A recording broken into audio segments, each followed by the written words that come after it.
You're welcome to today's episode of Chronicles of a Nigerian Woman.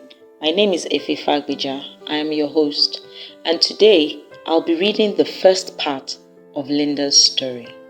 If I had to live my life over again, I'm not sure whether I would do things any differently than I have done them now.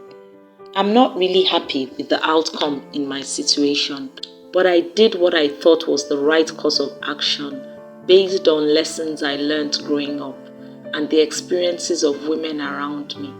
Let me share my story and maybe you can tell me what you think. I come from a family of 6. My parents, 3 sisters and I. I am the firstborn, so I was old enough to see a lot of things that went on. My mom resigned from her job when I was 9 after having my youngest sister. My dad was a banker and extremely comfortable. I know my mother had complications during the pregnancy because she was on a bed rest order for about 3 months before the baby was born. I later learned that it was my dad who wanted them to try for a boy. My mom was 38 at the time, and there was a 5-year gap between the 3rd child and the last one. Anyway, she quit her job after the birth of the baby. She had worked as an HR manager in a private construction company, and she had an official car. The job seemed to pay her well because she never seemed to lack anything.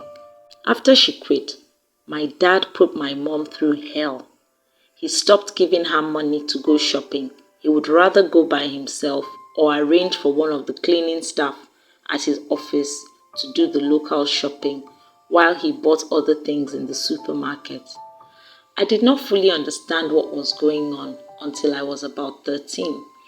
I only noticed that Dad brought home the shopping, which was strange because Mom had always done that before. Mom became a shadow of herself. Whenever we asked her for anything, she would tell us to ask our dad.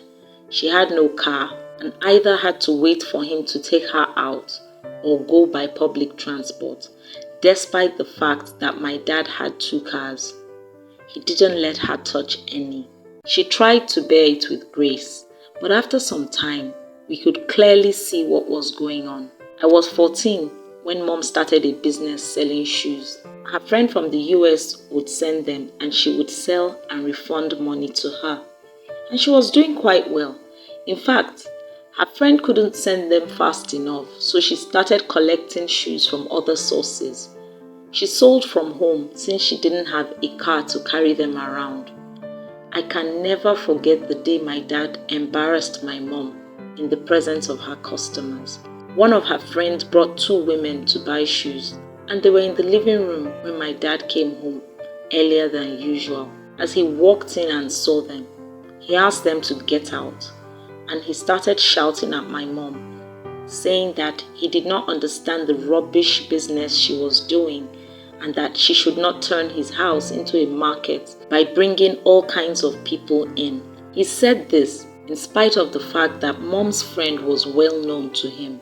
Mom did not say a word, but the expression of defeat I saw on her face that day broke something in me.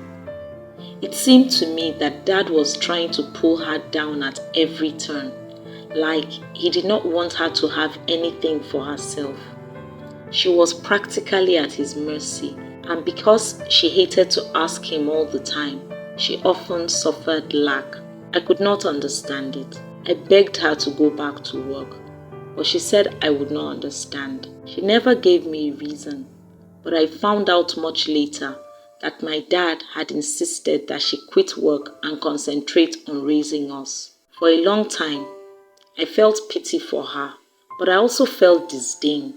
I thought she was weak, and that was why she never fought back. And I promised myself that I would never allow myself to be in that situation. I watched Mom struggle with all kinds of businesses so that she could earn something little. But each time she seemed to make any significant progress, Dad would ensure that he withdrew his financial input in some other area so that she could spend what she had. My mom suffered too much, and needlessly too, because my dad had the means to support the entire family. Eventually, when I was in my second year in the university, my dad moved out of our home and started living with another woman.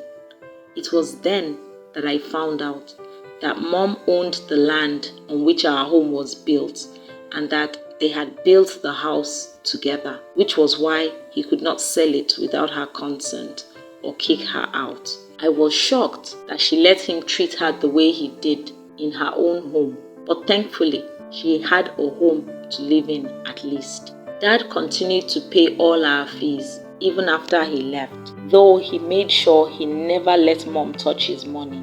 His leaving opened the door for her to thrive. She was 48 and she started a business selling frozen food items from the house. Her siblings raised her initial capital.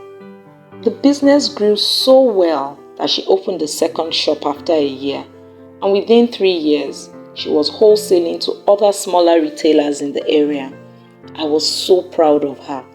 But her experience had birthed in me an extreme drive for financial independence. I promised myself never to marry a man like my dad. I didn't hate men, but I also didn't know that it had affected me so deeply that even with a good man, I would not be able to give my trust. To hear the concluding part of Linda's story, please turn on the notification bell so that you don't miss my next video.